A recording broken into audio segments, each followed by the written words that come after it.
ஆளுங்கட்சி மற்றும் எதிர்க்கட்சி ஆகிய இரு கட்சிகளுக்கும் இடையிலான அரசியல் எந்த பொருளில் அந்த கருத்தை சொன்னார் என்று நான் கவனிக்கவில்லை.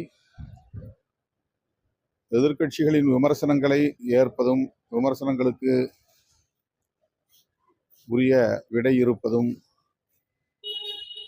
ஆளும் தரப்பாரின் கடன் என்பதை அனைவரும் அறிவோம்.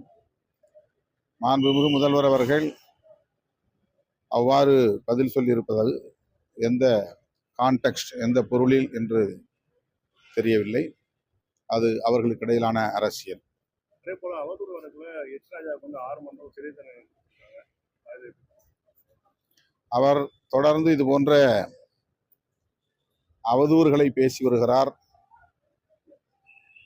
எல்லா நேரத்திலும் அவர் தப்பித்துக் கொள்ள முடியும் என்று நம்பி இருந்தார். சட்டம் உரிய நேரத்தில் அவருக்கு பாடம் புகட்டி இருக்கிறது. இனிமேலாவது வார்த்தைகளை அவர் அளந்து பேசுவார் என்று நம்புகிறேன்.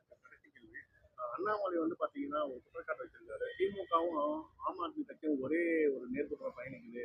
ஏன்னா 2 பேரும் பாத்தீங்கன்னா சிறைக்கு சென்று வந்தவங்களை கொண்டாடுறாங்கன்ற மாதிரி சொல்லியிருந்தாரு.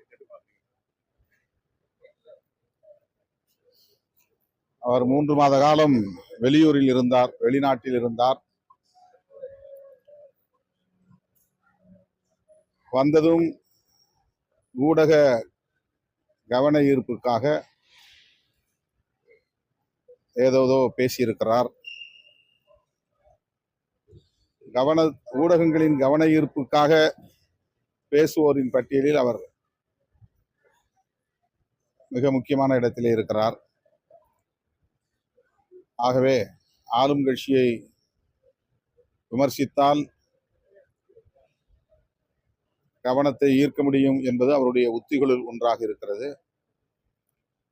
அவர் ஒரு எதிர்க்கட்சியாக தன்னை நினைத்து கொண்டு, அதாவது அதிமுக எதிர்க்கட்சி அல்ல, பாஜக தான் தமிழ்நாட்டின் எதிர்க்கட்சி என்பதை போன்ற ஒரு கற்பனா உலகத்தில் இருந்து கொண்டு அவர் பேசிக் கொண்டிருக்கிறார். இந்த 3 மாத காலத்தில் தமிழ்நாட்டில் ஏற்பட்டிருக்கிற அரசியல் மாற்றங்கள்,